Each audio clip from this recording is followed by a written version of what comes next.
story is a legend, a living legend. A legend that will live long after lots of other living legends have died. Tonight, we are extremely proud to present the semi-legendary life story of the Prefab Four, Dirk, Nasty, Stig, and Barry, who made the 60s what they are today, the fabulous Rutles.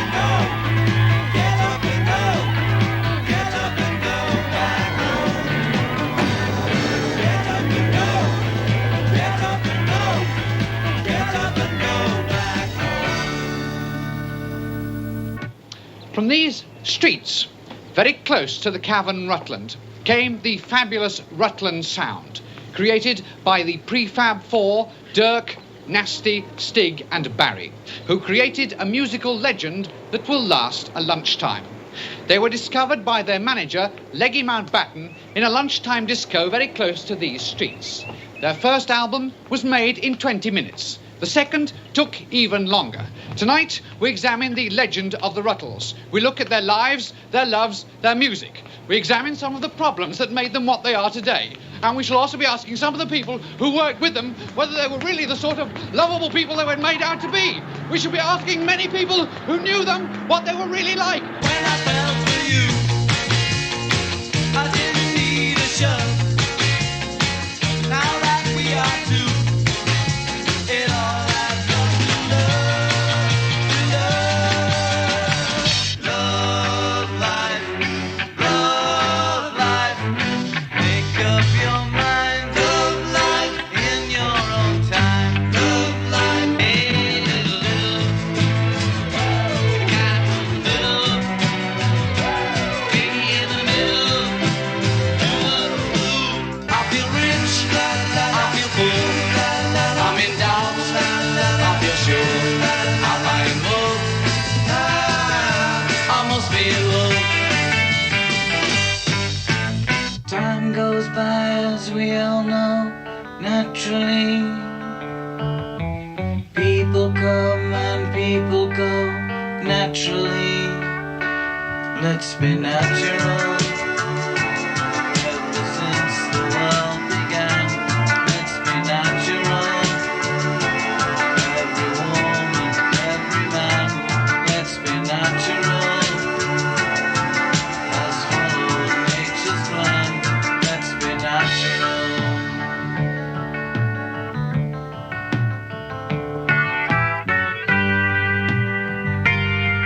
Oh yeah. Yes, tonight we examine the entire legend of the Rutles. But where did the story start? The answer is right here. For on this very spot, Ron Nasty and Dirk McQuickley first bumped into each other.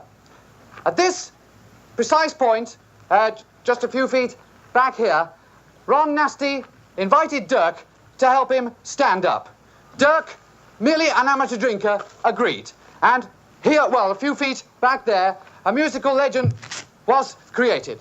They were soon joined by their guitarist, Stig O'Hara, a school leaver of no fixed hairstyle. But it would not be for another 2 years before they found their drummer, Barrington Womble, hiding in the van. When they did, they persuaded him to change his name to save time and his haircut to save Brylcreem. He became simply Barry Wom.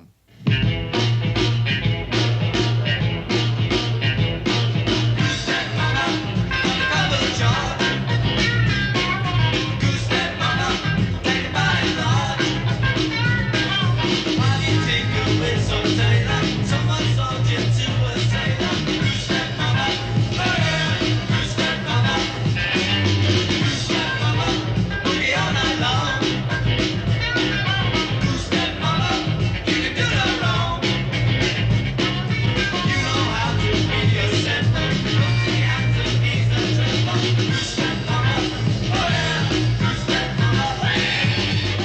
In October 1961, Leggy Mountbatten, a retail chemist from Bolton, entered their lives.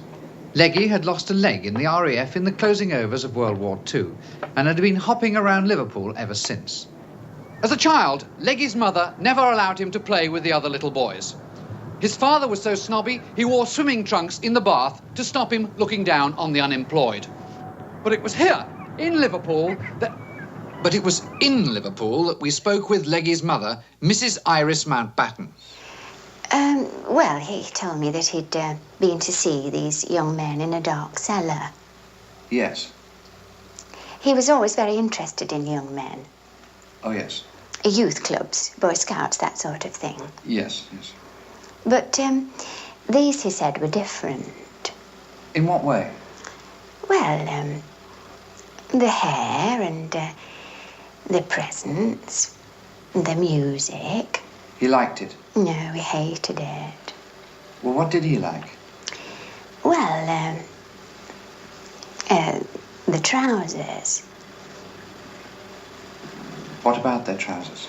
Well, they were very tight. Tight?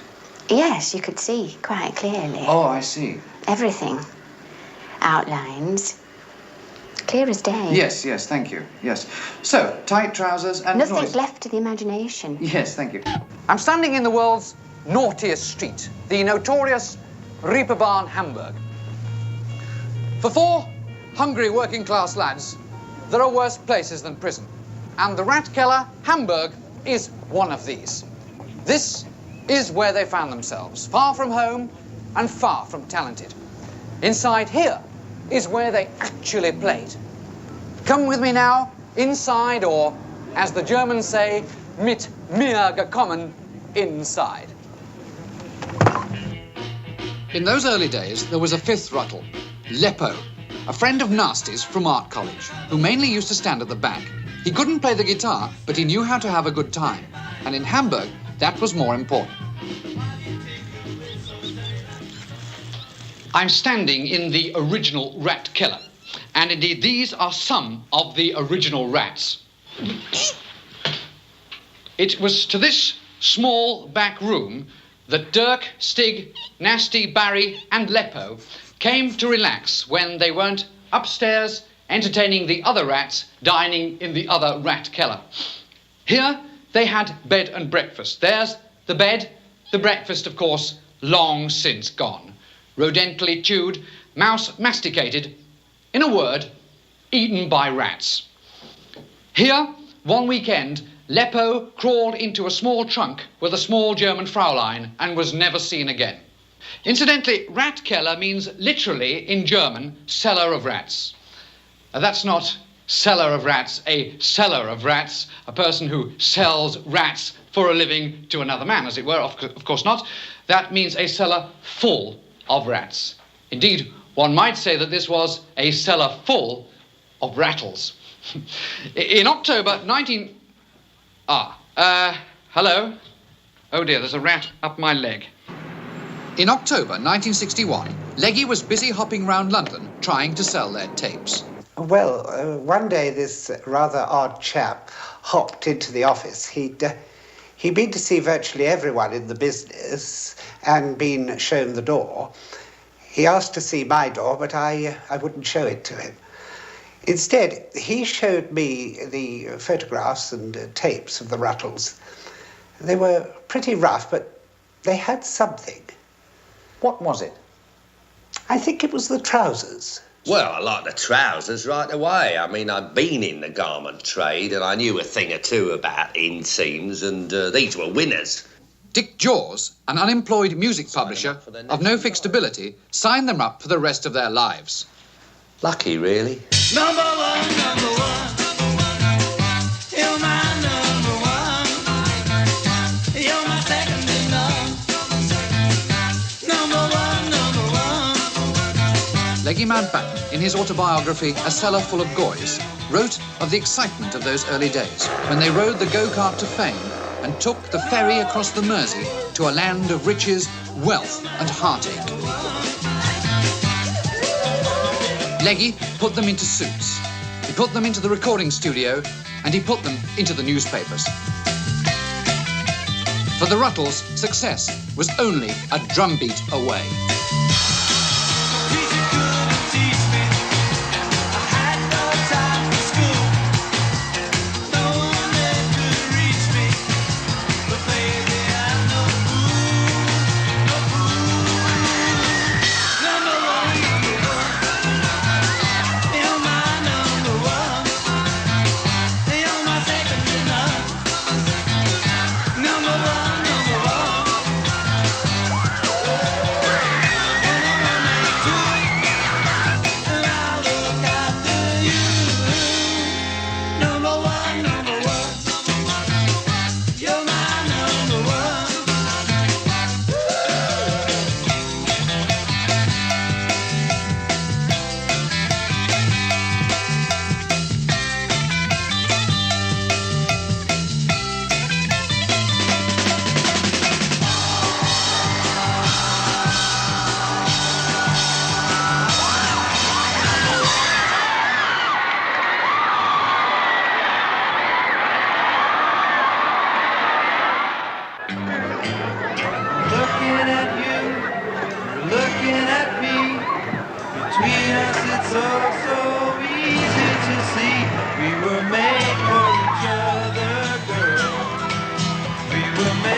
Chased me, and they caught me, and they beat me up.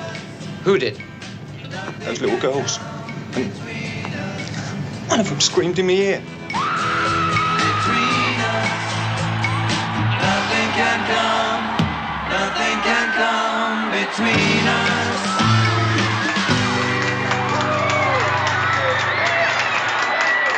I asked Mick Jagger when he first became aware of the Rutles. We were living in, squalor. We didn't have any money, and we saw these. There were the Rutles on the TV with girls chasing them. We thought, this can't be that difficult, so we thought we'd have a go ourselves. What's your ambition? I'd like to be a hairdresser, or two.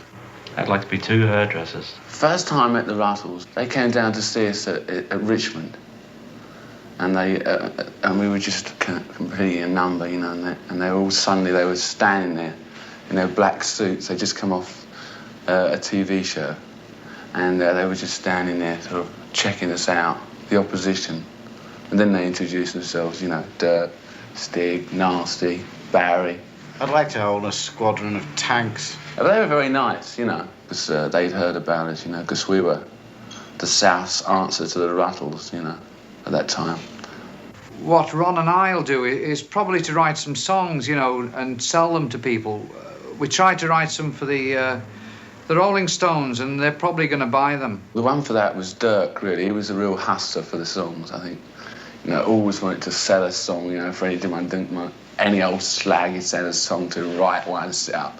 They came down and we were trying to rehearse, and they said, do you want a song? We said, yeah, we're always really open for songs, because we didn't write our own. And of course the Rutles were always well known for their hit-making potential, ability. Right. And so they ran around the corner to the pub to write this song and came back with it and played it to us. And it was horrible. And so we never bothered to record it. It was a busy week for the Prefab Four as the fever of Rutlemania rolls over England. Monday saw them arriving for a civic reception given by the Mayor and Corporation of Liverpool to say thank you to its famous four sons. On Tuesday, Rutlemania comes to London as Rutles fans jam Piccadilly Circus and bring London's traffic to a standstill. Nobody's seen anything quite like this since the war. Look out, girls. Here come the Rutles. And for some, the event is clearly too much. Oh well, she's safe in the arms of the law. First to arrive is Rutles fan Princess Margaret, escorted by her husband, Lord Snowdon, Tony Armstrong-Jones. Her Majesty herself is there to greet the Rutles on this royal glittering occasion, the annual Royal Command Performance. Thank you very much. Thank you. And now we'd like to do a number dedicated to a very special lady in the audience tonight, Barry's mum. And now, without any more ado, here's your very own, Dirk McQuickley. Shoot me down in flames if I should tell a lie. Cross my heart, I promise that it's true. I've been in love so many times before, but never with a girl like you. With a girl like you to hold and be beside. With a girl like you to fill my heart with pride and joy. With a girl like you, I know where I belong. With a girl like you, I know I can be strong. You know I won't bring you any pain. I won't run around again. There'll be nothing to explain with a girl like you.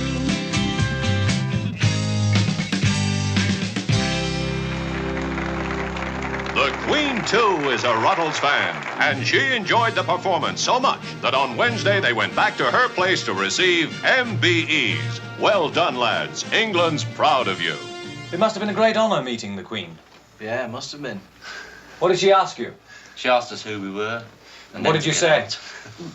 I said I was him. I felt more like him than me. Do you feel better after seeing the Queen? No, you feel better after seeing the doctor. Not my doctor, you don't. Not your doctor, no. What are you going to do now? Back to your place. But all rest and no play makes Rutles dull boys. And on Thursday, they fly to America to see if they were more than 9-day wonders. They needn't have worried. America loves Rutles, too. In many cases, even more. 10,000 girls are here to say hello to these 4 guys from Liverpool. It was the most famous arrival on these shores since Christopher Columbus. Hello, Dad. Thanks a lot. Bye. After briefly greeting the press, they drive into the heart of Manhattan to get their first glimpse of New York. It's Rutles Day in Flushing, ladies and gentlemen. WC, Bill Murray, the K. You've got to twist and ride. Yes, Soft in the head, sounds like. Come on, Flushing Animals, what do you want to know? What do you want to hear? If you call me up at 555-2160 and say you want to hear anything but the Rutles, I'm going to come looking for you. I mean it, because it's Rutles Day. They're going to be here tomorrow talking about their trousers. It's a big, big day here in Flushing. Let's give them a big round of applause. I know I can't hear you, but I know I can pick up what you're saying, baby.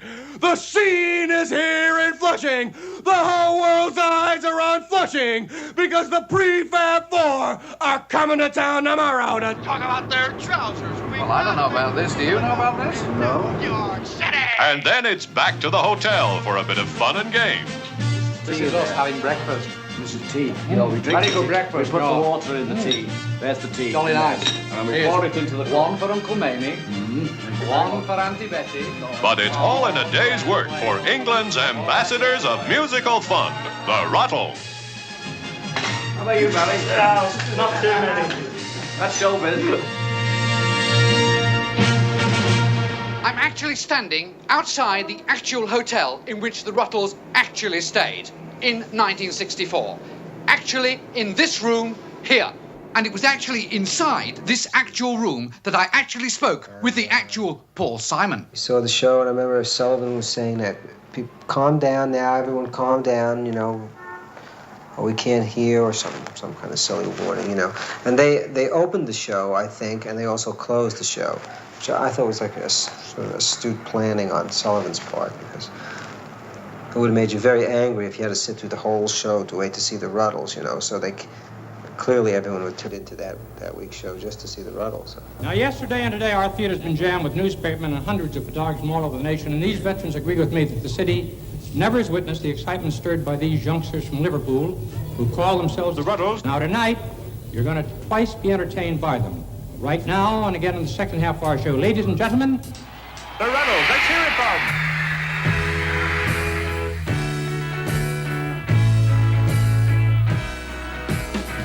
I'm not the kind of guy who likes to play Big Brother, but I've just seen your daytime side as well. Another, I saw you both come in. Clearly you're not friends with him, so please, please hold my hand. Hold my hand, yeah, yeah. Hold my hand, yeah, yeah. Hold my hand and I'll see you home. I want to tell you I'm in love with you completely. I'd like to take you far away from here discreetly. Our love was meant to be, and darling, it's a certain deal. Please, please hold my hand. Hold my hand, yeah, yeah. Hold my hand, yeah, yeah. Hold my hand and I'll see you home. Hold my hand, yeah, yeah. Hold my hand, yeah, yeah. Hold my hand and I'll see you home. Hold my hand, yeah, yeah. Hold my hand, yeah, yeah. Hold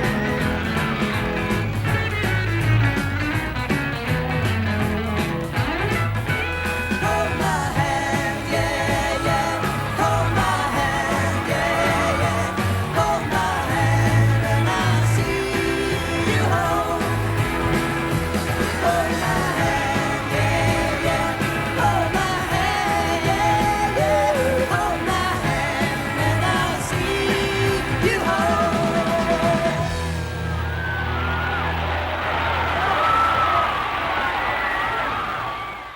The Rutles music, meanwhile, had been attracting respectable critical attention. The London Times called it the best since Schubert. Sir Brian Morrison has been Regius Professor of Music at the University of Oxford for the past 30 years. We asked him just how good musically were the Rutles. Stanley J. Cramerhead III Jr. is an occasional visiting professor of applied narcotics at the University of Please Yourself, California. He is also a keen historian of pop music. We asked him just how good musically were the Rutles. Listen, look it, very simply, musicologically and ethnically, the Rutles were essentially empirical mélanges of a rhythmically radical, yet verbally passé and temporarily transcended lyrical content, welded with historically innovative melodical material, transposed and transmogrified by the angst of the Rutland ethnic experience, which elevated them from essentially alpha exponents of, in essence, merely beta potential harmonic material into the prime cultural exponents of Aeolian cadenzic cosmic stanza form. But he didn't really tell us either. So, we went to New Orleans to find out just how expensive it is to make these documentaries. I'm standing by the banks of the Mississippi. I'm standing by the banks of the Mississippi in Louisiana, the cradle of the blues. That's black music sung mainly by whites. And we're here to find out the black origins of Ruttle music. I spoke with Blind Lemon Pie. Well, everything I learned from the Rutles. From the Rutles, really? Yes, everything. But surely you were singing the blues back in the early 30s? No, I was working on the railroad. I worked on the railroad for 30 years or more until I heard the Rutles. Then I decided that that's my type of music. I'm going to leave the railroad, and I became a musician. and I've been starving ever since. So, where did Ruttle music originate? Next door. Next door? Next door to Rutland Orange Peel. Yes, sir. I originated the Ruttle. They got it all from me, every single bit of it. Well, how do you mean? Well, sir, they come here and they took everything they ever written. Those 4 guys from Liverpool came here. He's lying. I ain't lying. He's always I lying. ain't lying. Every time there's a documentary on white music around here, he claims he started all. I did. Last week, he claimed he started the Everly Brothers, Frank Sinatra, and Lawrence Ross. I did. He's always lying. Well, we seem to be rather wasting our time here in New Orleans, despite the expense. Still, pretty, isn't it? Nasty had written and published a best-selling book, Out of Me Head. Only one media remained unconquered, the cinema. In 1965, A Hard Day's Rut changed all that. I feel good, I feel bad, I feel happy, I feel sad. Am I in love? I must be in love. I feel rich, I feel full, I'm in doubt, I feel sure. Am I in love? I must be in love. Any time of the day I can see her face when I close my eyes. She's a dream, she is real, can't explain how I feel. Am I in love? I must be in love.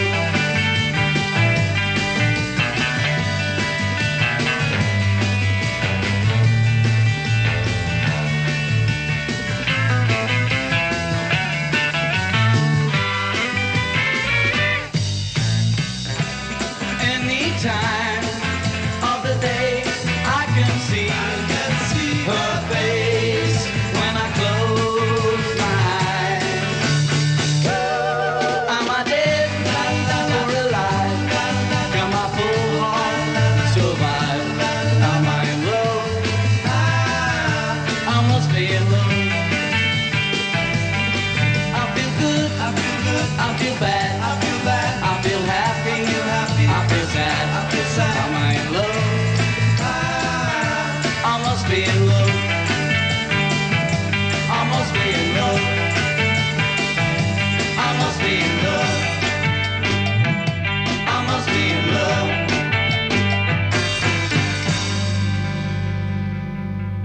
Roger McGough is a Liverpool poet. He's the author of many books set in and around Liverpool, including Merseysound, Gig, the Liverpool Scene, and 2 of his Liverpool poems are in the Oxford Book of 20th Century English Verse. He was born in Liverpool, attended school in Liverpool, was even married in Liverpool, and his football team is, of course, Everton. He's a member of the Scaffold, a light comedy group who played the Cavern during the early 60s. And during those incredible years, he lived, wrote, loved, watched football, and drank in Liverpool. Roger, did you know the Rutles? Oh, yes. Roger McGough, Liverpool poet, writer, author, humorist, bon vivant, and a man who knew the Rutles.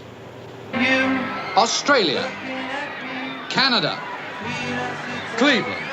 The Rutles were now worldwide successes. They'd rubbed shoulders with the great. Their pictures were everywhere. Their names endorsed 1,000 products, from T-shirts to garter belts to pillowcases. Leggy was besieged by merchandisers. We felt every girl in America is going to want to sleep with a Ruttle. Yes, we have a complete line of Ruttle products all ready to go. The Ruttle t-shirt, the Ruttle plate, the Ruttle cup, the Ruttle acne cream, the Ruttle hair clips, all a complete line of Ruttle products. And all I need from you is just your word and we're in business. We're in business. I like the way you work. Brian Thigh was a top record executive in London in 1962. Mr. Thigh, you've been known for many, many years as the man who turned down the Rutles. Yeah, that's right. You said that guitar groups were on their way out and would never make any money at all in the 60s. Yes, I did. You turned your back on all those millions of sales, all those hundreds of gold records. Yeah, that's right. What's it like to be such an asshole? What? Some people say you've been staying away from Liverpool, now you're famous. Oh, we haven't been staying away so much as not coming here. Some people say 6 months since you came back here. Well, that's just the sort of thing some people would say. Nevertheless, it has been 6 months. Now you're saying it. Why don't you ask me where I've been? Where have you been? I'm not telling you. I grew up in the country beside a chicken shack. So I left for the city and I didn't look back. Now I'm living in hope. Living in hope. Living in hope. Living in hope. Yes, I'm living in hope. Living in hope. Living in hope. At the height of Rutlemania in 1965, their drummer, Barry Wong, the noisy one, returned home to Liverpool to marry his childhood sweetheart. The church was packed with Ruttle fans, all of whom wanted to get a close look at the Rutles. I'm living in hope. Living in hope. I'm living in hope. Living in hope. I'm living in hope. Inside the dimly lit, crowded church, Barry got separated from his fiancée and ended up with a different bride. In this godforsaken town, nobody stops to lend a hand. In the confusion, Barry's bride-to-be, 23-year-old butcher's apprentice Brenda Lyola, was accidentally married to a party of Scotsmen from Hull, inspiring Barry's haunting ballad, When You Find the Girl of Your Dreams in the Arms of Some Scotsmen from Hull. Barry was heartbroken, but when he looked up and saw who he'd married, he soon cheered up. Welcome back. And it's from Liverpool that we go immediately to London. Hello, London here. And it's from London that we go to Switzerland, to the Rutles' second movie, Ouch, filmed in colour, on location, very expensively, not in London. Ouch, you're breaking my heart. Ouch, I'm falling apart. Ouch, ow, ow, ouch. When we first met, I must admit, I fell for you right from the start. I must admit, I fell for you right from the start. Now when we meet, all kinds of things, it seems upset the apple cart. All kinds of things, it seems upset the apple cart. Ouch, don't desert me. Ouch, please don't hurt me. Ouch, ow, ow, ouch.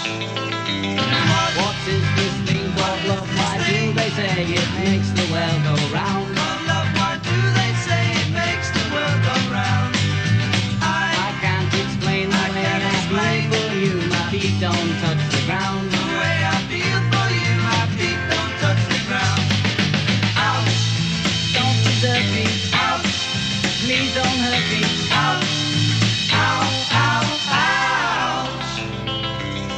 When we first met, I fell for you right from the start. I must admit, I fell for you right from the start.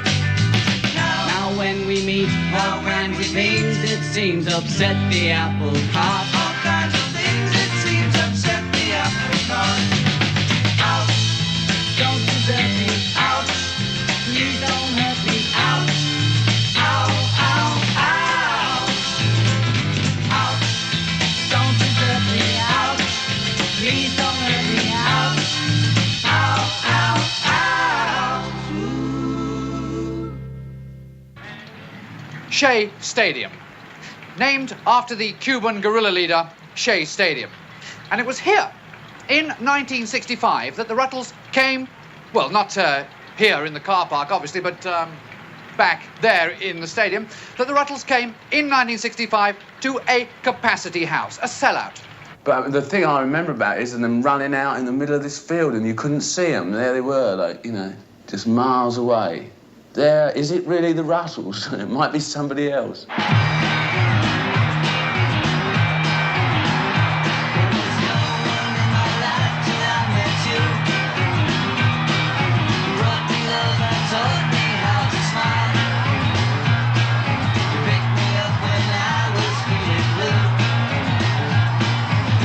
now on, my future is worthwhile.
You couldn't hear anything. How long did they play? About 20 minutes. And that was it. Off. Helicopter. Back to the Warwick Hotel. 2 birds each. In 1966, the Rutles faced the biggest threat to their careers. Nasty, in a widely quoted interview, apparently had claimed that the Rutles were bigger than God, and had gone on to say that God had never had a hit record. At times like these, when enemies can number more than friends. The story spread like wildfire in America. Many fans burnt their albums. Many more burnt their fingers attempting to burn their albums. Album sales skyrocketed. People were buying them just to burn them. But in fact, it was all a ghastly mistake. Nasty, talking to a slightly deaf journalist, had claimed only that the Rutles were bigger than Rod. Rod Stewart would not be big for another 8 years. That's all I said, you know. Now all this has to happen. What do you think it proves? I think it proves you're all daft. I suppose I'll get into trouble for saying that now. Nasty apologized to God, Rod, and the press, and the tour went ahead as planned. But it would be the Rutles' last. We'll be playing all the places where we're supposed to play, and we hope we can, bring a bit of, je ne sais quoi to America again. At the end of it, they met Bob Dylan in the idyllic San Francisco of the mid-60s, and he introduced them to a strange substance that was to have an enormous effect on them. Tea.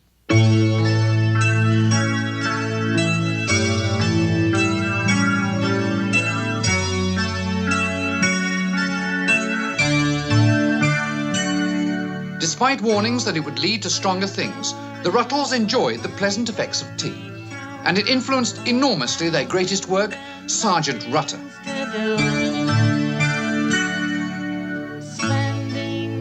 Of course, the main thing that comes to my mind with the Sergeant Rutter album is getting stoned and listening to it with earphones, you know, particularly the chord that lasted forever, you know. The release of this album, a millstone in pop music history, contributed greatly to an idyllic summer of bells, flowers, and tea drinking.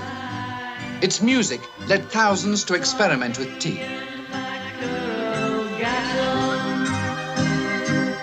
Eventually, even the press found out and offered Dirk the chance to deny it. It's not up to me. If you come to me and ask me, I'm going to tell you the truth. Because it is the truth. I have had tea. Lots of tea. Indian tea. And biscuits. Dirk's admission created a scandal. The press grabbed hold of the wrong end of the stick and started to beat about the bush with it.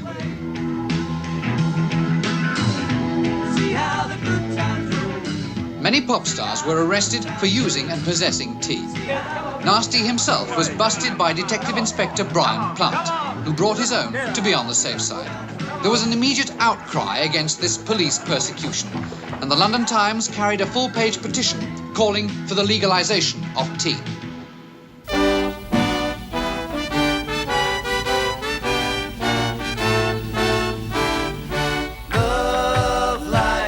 The Rutles, meanwhile, appeared live on TV before a worldwide audience of 200 million with a song that expressed the feeling of the age.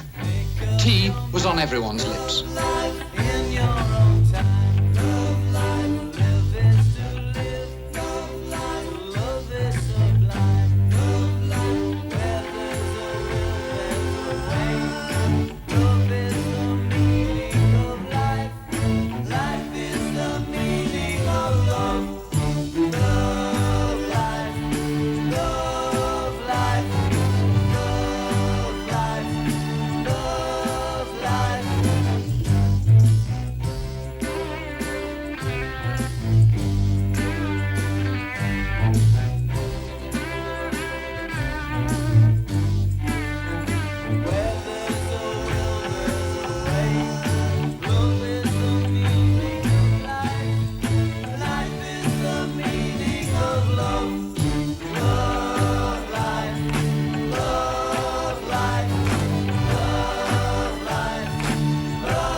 A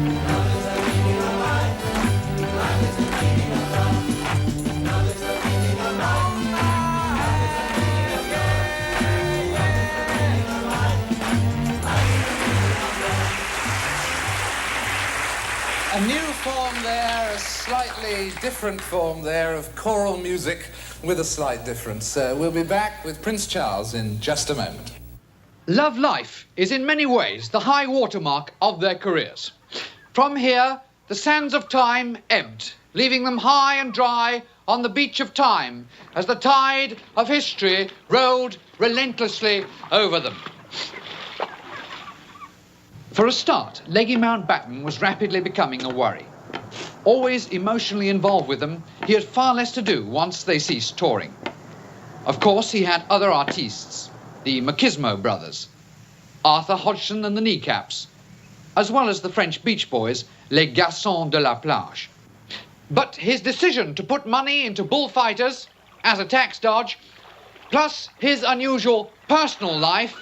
In California, he'd been arrested for giving the kiss of life to a rubber raft, gave increasing grounds for concern. I asked Mick Jagger if he was aware of these tendencies of Leggy's. Oh, yeah, Leggy, yeah, you're kidding. Leggy got around a bit, you know. And that was all right, you know, until he started going off with the bullfighters. I think that era. And then I think they got a bit disenchanted with him and he didn't know where to go, you know, in his life, I think. And they wanted to control more themselves, you know.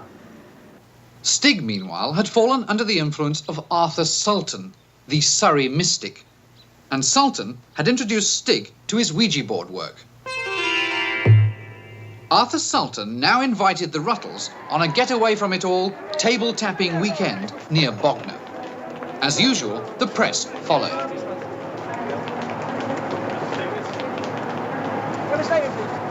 The Bognor thing was really funny. The Bognor Express, they called it in the newspaper. Someone was very late, one of the girls, they're always late. One of them, I can't remember who it was. Maybe it was Nasty. So we were trying to get on the Rutles bandwagon, you know, the Rutles mystical bandwagon, which wasn't true at all. We were just as eager to find out what was going on in this board tapping thing at Bognor as anybody.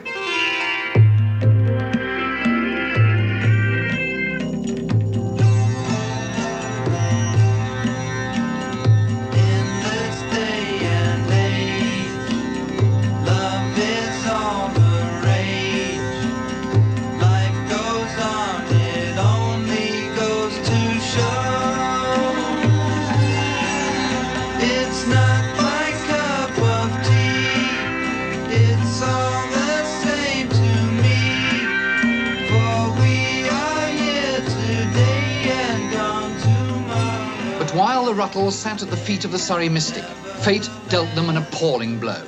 It was here that they learned the shocking news of their manager. Leggy Mountbatten, tired and despondent over the weekend and unable to raise any friends, went home and, tragically, accepted a teaching post in Australia. It was a kind of funny weekend, that. And then, of course, at the end of it, we found out that Leggy had gone off to Australia, which kind of put the mockers on the whole thing, really. It was a bombshell for the Rutles. They were shocked and stunned. Well, we're shocked. Yeah, shocked. Shocked. And stunned. Yeah, stunned. Very stunned. Did Arthur Sultan have any words of encouragement for you? No. Well, yeah. Well, yeah and no. He said that it took all sorts to make a world and that we shouldn't worry unduly about where he'd gone. You know, we shouldn't become covered with grief at thoughts of Australia. Because he did say that we could still keep in touch with him, you know, by tapping the table. And postcards. Yeah. Very stunned. Very stunned.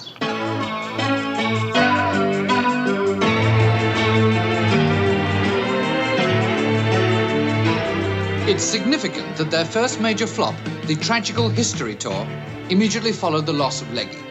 It was not the strongest idea for a Rutles film. 4 Oxford history professors on a hitchhiking tour of tea shops in the Rutland area, and it was slammed mercilessly by the press.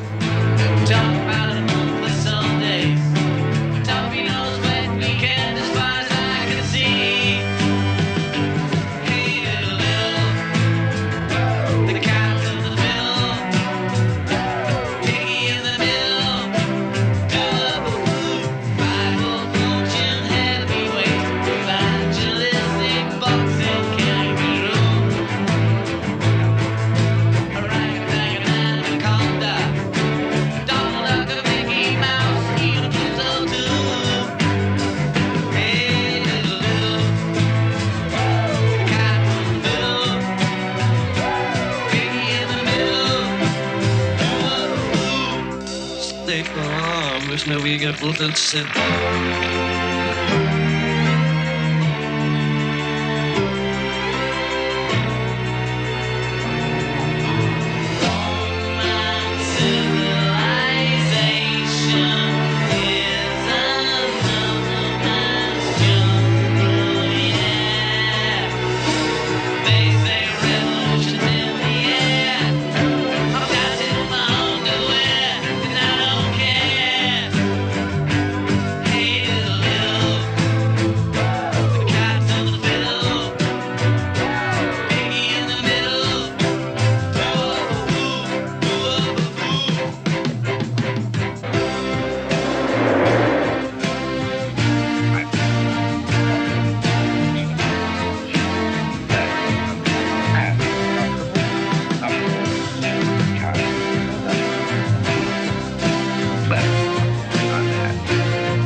I'm sitting in a rented limousine in New York. And it was here, well, not in the limousine, obviously, but in New York, that the Rutles came in 1968 to announce the formation of Rutle Corps. We're here in New York to announce the formation of Rutle Corps. Nasty and I have come over on behalf of the other Rutles. Yeah, they couldn't come. Yeah. We're setting up Rutle Corps as a kind of enterprise that people can come to us and we'll help them. We'll give them money. You know, if they want money, they just come to us. Yeah, instead of going to a bank. Yeah. You know, we want to help people to help themselves. Rutle Corps did just that. People helped themselves for years. At one stage, they were losing money faster than the British government. There have been continued allegations that Rutle Corps is going bankrupt. Eric Manchester, the Rutles press agent, are these allegations true? No, they're conjecture, you know. They're sort of rumour. I think you find that where you get success, you'll always find this sort of rumour. No. So the stories of the theft, they're not true also? No, they're greatly exaggerated, greatly exaggerated. It's bad, you know. Things are going. But nothing like the rate that people indicate. The trouble is that people feel that because these boys are the Rutles, people can come in and just help themselves to whatever they want, and this is just not on. And we're putting a stop to this, and we are doing, you know, it's almost dried up. Things have gone. I won't deny it. Television sets. The odd car belonging to the company has disappeared. But it's not extreme, you know. Although, I did come in once. I found that my office had been nicked. But it had been nicked by Ron Decline, who we'd called in to stop this sort of flow of goods from the building, so that was all right. So once you see this stopped, you feel that Rutle Corps will continue into the future? Absolutely. I feel that once we've put a stop to this sort of bit of petty pilfering, Ruttle Corps will last for a very, very, very... For a while, 3 chapters of the Redditch Hells Angels lived in the basement at Ruttlecore before Stig had the nerve to ask them to leave. Who hurt Stig? One of the girls. Who? Big Valerie. We're very upset, but there's not much we can do about it. Why not? Well, she'll thump me.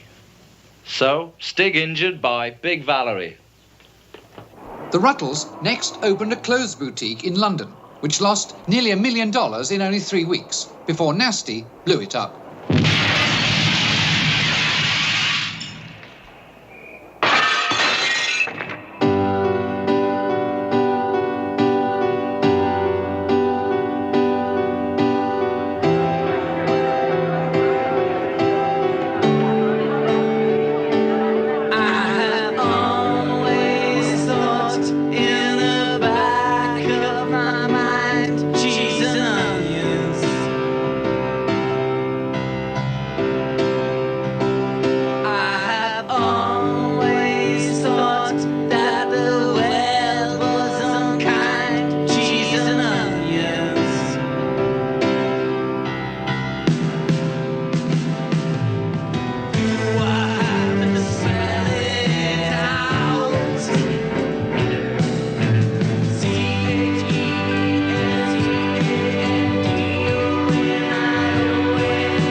Oh, hello, Nasty. Hello, Dang. Oh, that's torn it. What are you doing, Stig? He's getting out of here. Well, I'm going to get out of here, too.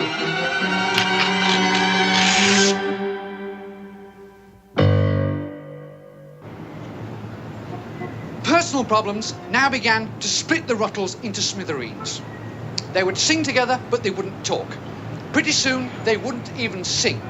By March 1969, things had got so bad within the group that both Dirk and Nasty got married. Well, not to each other, of course, to women. Dirk had become enamored of Martini, a French actress who spoke no English and precious little French. When they married in London, the service was conducted in Spanish, Italian, and Chinese to be on the safe side. Hugh, I love Hugh, I love. It's you I love.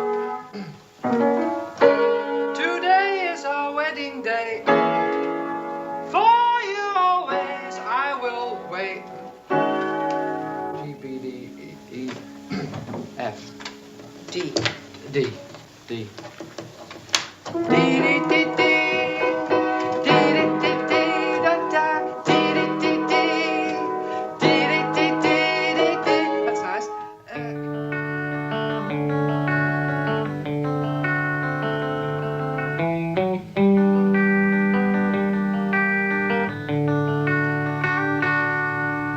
Time goes by, as we all know, naturally. People come and people go, naturally. Let's be natural.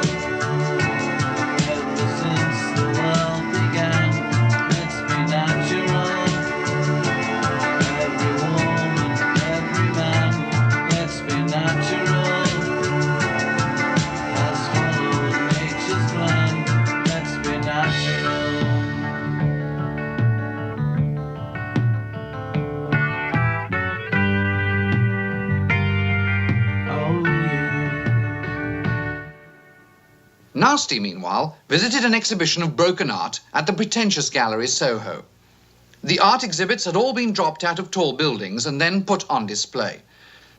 Amongst the little piles of rubble, Nasty found the artist herself, Chastity, a simple German girl whose father had invented World War II.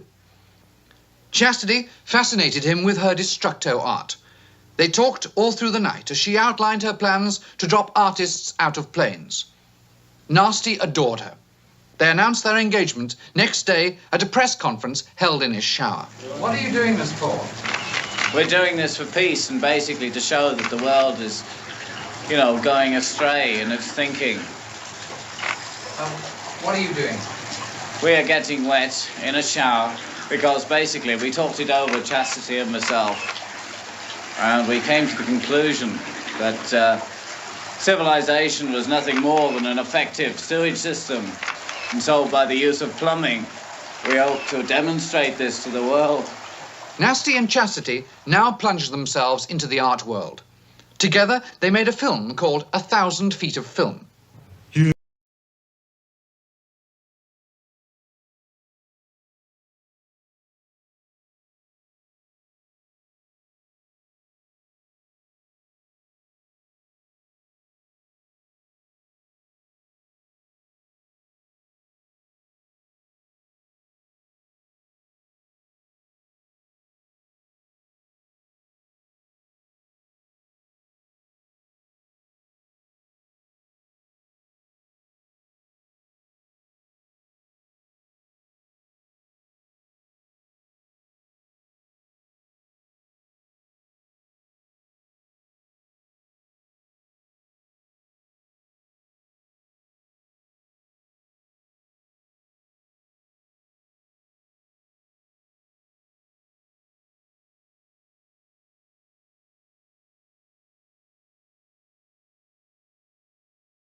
Stig, meanwhile, had hidden in the background so much that in 1969 a rumour went around that he was dead.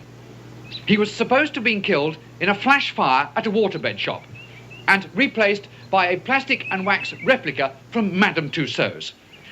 Several so-called facts helped the emergence of this rumour. One, he never said anything publicly. Even as the quiet one, he'd not said a word since 1966. 2, on the cover of their latest album, Shabby Road, he's wearing no trousers, an Italian way of indicating death. 3, Nasty supposedly sings I Buried Stig on I Am the Waitress. In fact, he sings E Burestiano, which is very bad Spanish for Have You a Water Buffalo? 4, on the cover of the Sergeant Rutter album, Stig is leaning in the exact position of a dying Yeti from the Rutland Book of the Dead. 5, if you sing the title of Sergeant Rutter's only darts club band backwards, it's supposed to sound very like Stig has been dead for ages, honestly. In fact, it sounds uncannily like Denab Bulk Ilno Stretta Tenegris. Palpable nonsense. Stig was, of course, far from dead, although not, in fact, far from Isha. He had fallen in bed with Gertrude Strange, a large-breasted, biologically accommodating American girl whose father had invented the limpet mine. When they met, it was lust at first sight. Barry, meanwhile, had also spent a year in bed as a tax dodge. Eric Manchester thinks he had either received appalling financial advice or he was desperately trying to start a Barry is also dead rumour. When he finally got up, Ruttlecore was in a perilous financial plight. Nasty had flown back in a hurry from his honeymoon rally in Nuremberg to meet the most feared promoter in the world, Ron Decline.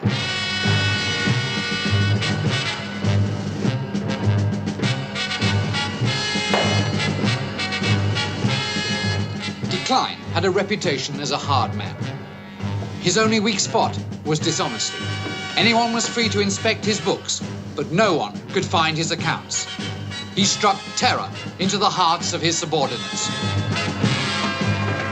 People would commit suicide rather than meet him. In business, his left hand never knew who his right hand was doing. Nasty adored him. He was a man after his own wallet.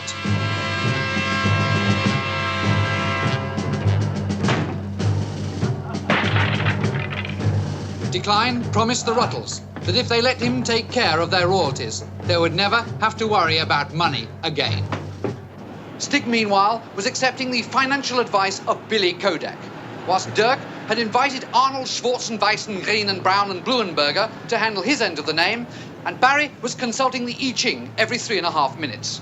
There was a plethora of lawyers. Suddenly, everyone became amazingly litigious. I remember I'd get up in the morning, sue someone, check in the papers I hadn't been fired, go to the office, sue someone, pick up the morning's writs, sue the bank, go out for lunch, sue the restaurant, get back in, collect the writs that had been received that afternoon, read the papers, phone the papers, sue the papers, and go home. Sue the wife. You ask me, where's the money? Where's the money? I mean, I don't know where the money is. I've never been good with figures, you know that. I don't know anything about math. It was never my good subject. I don't know where the money is, but if you need money, I'll give you money. But this really surprises me. I'm really shocked. Because I thought we had something here a lot stronger than just business. I mean, you know, I love you more than I love my own family. I do. I want to protect you. I want to help you. I want to protect you from the outside world. Protect you from people like me, you know. And I think I'm doing a good job.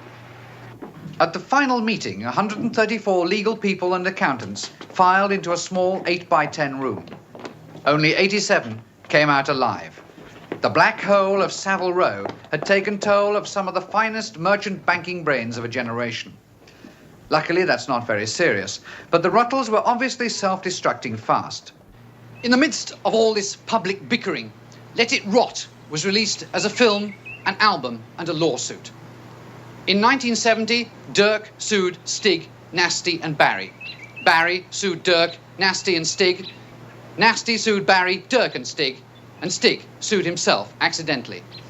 It was the beginning of a golden era for lawyers, but for the Rutles, live on a London rooftop, it was the beginning of the end. 1, 2, 3, 4.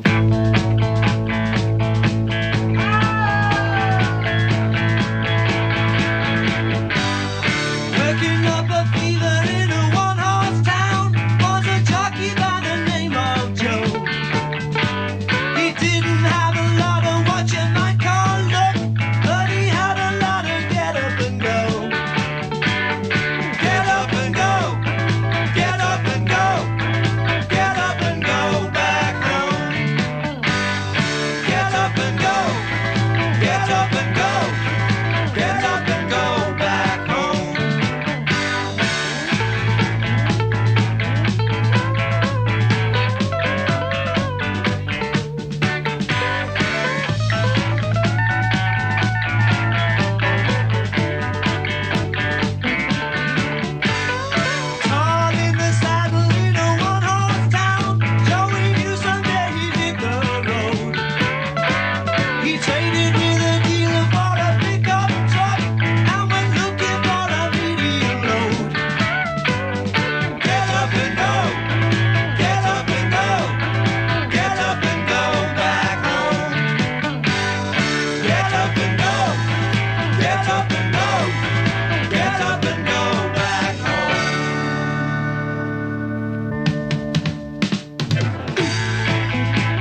Come along there. Come along there. Come along there. You're under arrest. Go on, get going.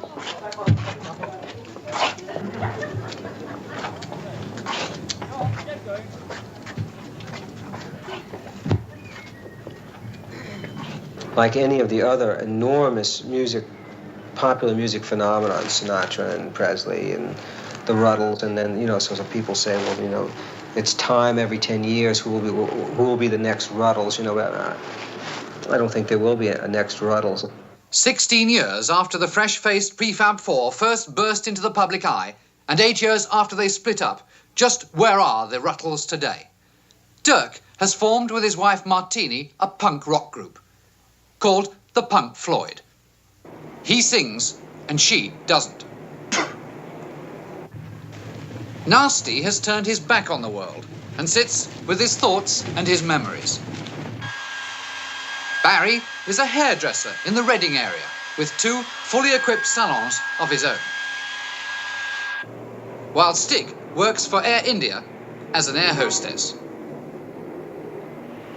Fame is a fickle mistress. Just how many people even remember the Rutles today? We asked the public just what is a Ruttle. Excuse me, madam, we're doing a documentary and I wonder if you'd answer a few questions. No, I'm sorry, I don't answer questions. Oh, it won't take a second of your time, really. We just got the camera rolling right away here. We're from England, we're making a documentary. We just want one question, please. All right. Thank you very much. Just stand right here, okay? Who were the Rutles? I don't know.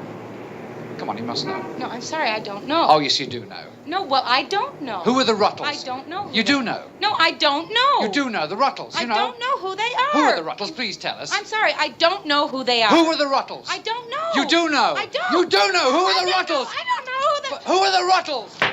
The Rutles were a mop-top English pop quartet of the 60s who set the foot of the world a tapping with their catchy melodies, their wacky Liverpool humor, and their zany off-the-wall antics, epitomized in such movies as A Hard Day's Rut and Ouch.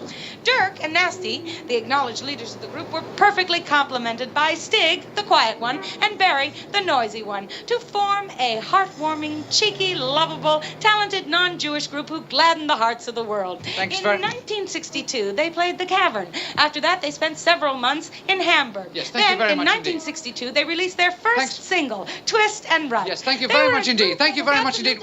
Will you shut up? From New York, back to London. I'm standing on the crossing where the Rutles legend ended. Here it was that the Prefab Four, Dirk, Nasty, Stig, and Barry, the Rutles, the singing phenomena who made the 60s what they are today. Here it was that indeed they were so... Mick, why do you think the Rutles broke up? Why do I think they did? Why did the Rutles break up? Women. Just women. Getting in the way. Cherchez les femmes, you know. Do you think they'll ever get back together again? I hope not. People were proud in Double Back Alley. Neighbors were loud, but ever so proud.